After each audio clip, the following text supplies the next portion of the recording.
Sherwin, as I said, has been watching the story for us, and he joins us now from New York. Sherwin, I suppose much of what the president said was somewhat predictable, but at the same time he had to convince people of the decision to pull out, because it was, I suppose, as a direct consequence of pulling out of Afghanistan that the Taliban have taken over.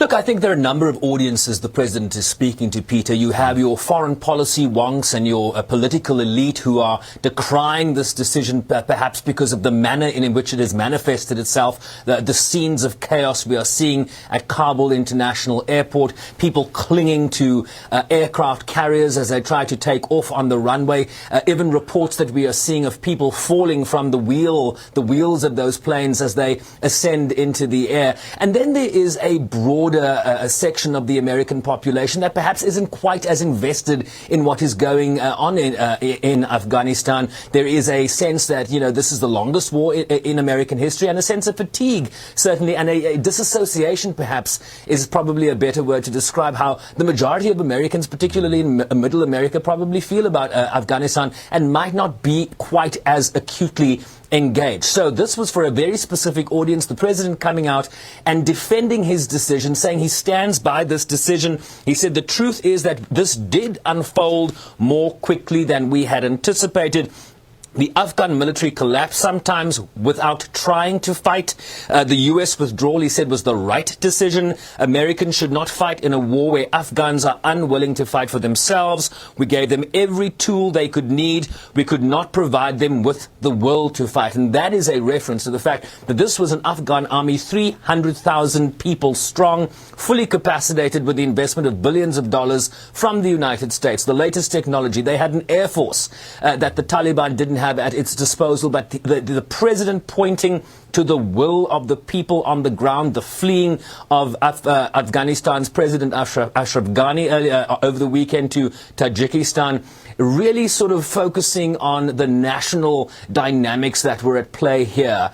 Of course, I think lamenting the fact that this has produced very chaotic scenes. He talked about what their plan is to do now, and their plan is to withdraw from Afghanistan, to ensure the safety and the safe evacuation of Afghan nationals who have worked with the United States during their journey in the country for the last 2 decades, but also focusing on the broader strategy at play here, to say that our focus is no longer what it was 20 years ago vis-a-vis Afghanistan. The counter-terrorism threat is more global, and that is going to be the focus of this administration. So, no regrets from the initial decision, talking also about the fact that this was a transfer of an agreement initiated under the Trump administration, signing a deal with the Taliban in 2020 for the removal of withdrawal of U.S. troops by May 1st. His argument, President Biden's, Peter, is that had they disavowed that agreement, had they stayed beyond May 1st, that we would have seen a resurgence in the war between America and the Taliban and more American casualties. So very much coming out here defending his decision. Yes, all the elements didn't go according to plan, but not backing away from his decision, arguing that as the fourth president to oversee this war, he was not going to allow it to then be transferred as a problem to the fifth president of the fifth president, certainly since this war began, Peter. But certainly now he's under obligation to allow some refugees to come from Afghanistan, particularly those that were working with the American military.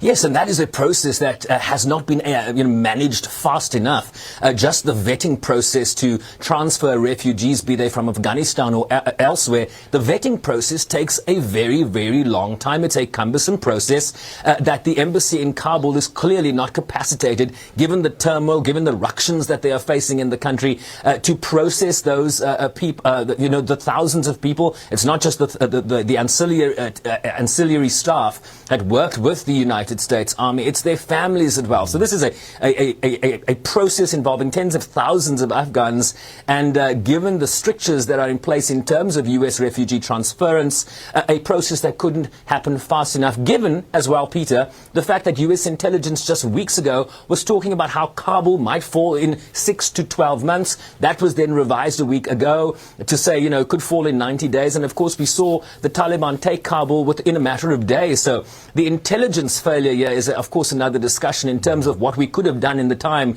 that intelligence told us we had, as opposed to the reality of the Afghan flag being raised over the capital city in Afghanistan today. Yeah, I mean, and I guess in the end, to justify the cost, the investment that they put in would have been a hard sell to the American public. Continue it. Well, so much has still gone into capacitating the Afghan military, stabilizing the government there, investing in human rights defenders and the structures that one requires in a democracy.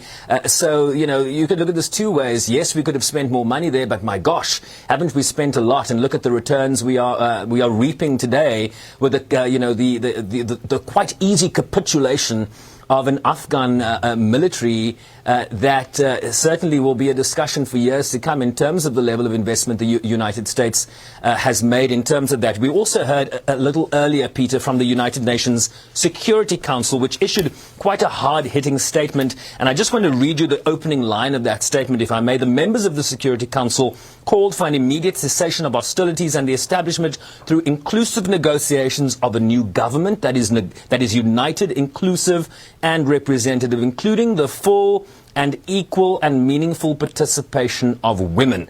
They underlined that institutional continuity and adherence to Afghanistan's international obligations, as well as safety and security of all Afghan and international citizens, must be ensured. It's a longer statement. It also calls for unimpeded humanitarian access. There are 18.4 million Afghans, essentially half of the population in that country, that require humanitarian assistance. That, of course, is a big concern for the United Nations, a big concern also around women and girls' rights in particular. You'll remember that the Taliban of old did not allow women to appear in public without the burqa, without a full covering of their bodies, had to be escorted by men. Girls and women were not allowed to attend school. And so a big push, a very, very strong statement coming from the collective 15-member council today that the negotiations that were ongoing under the auspices of the Qatari government in Doha, that process continues, and some sort of transitional inclusive government that includes the Afghan government of old and the Taliban government of new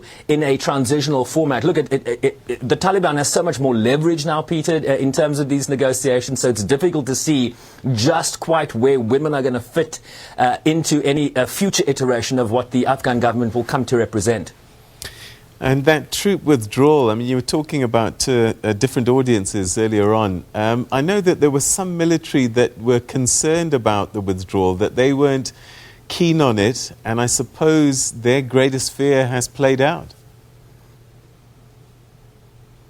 Very much so. Look, the chairman of the Joint Chiefs of Staff, various members of the president's own party, the opposition party, even when Trump announced this Taliban deal and the withdrawal, there was criticism from within the Republican ranks that this was not a good idea because of the situation we are now seeing on the ground. Biden, though, making the argument today, Peter, that were this to have happened today or were it to have happened in 5 years or in 15 years from now, the result might very well have been the same. So he is saying that this is very much on the shoulders of the Afghan leadership, that the Afghan political parties were not prepared to come together here. And whether that happened in 2021 or in 2025 or in 2035, the result would have been the same, based on what he's seeing on the ground today. Peter. All right. Sherwin, we'll leave that there for the time being. I'm sure there's going to be lots of analysis and people chipping in on what he should or should not have done. But I guess the situation is those desperate scenes that we saw at Kabul International Airport, people clinging onto planes. Very, very sad images indeed. Thank you so much indeed, Sherwin.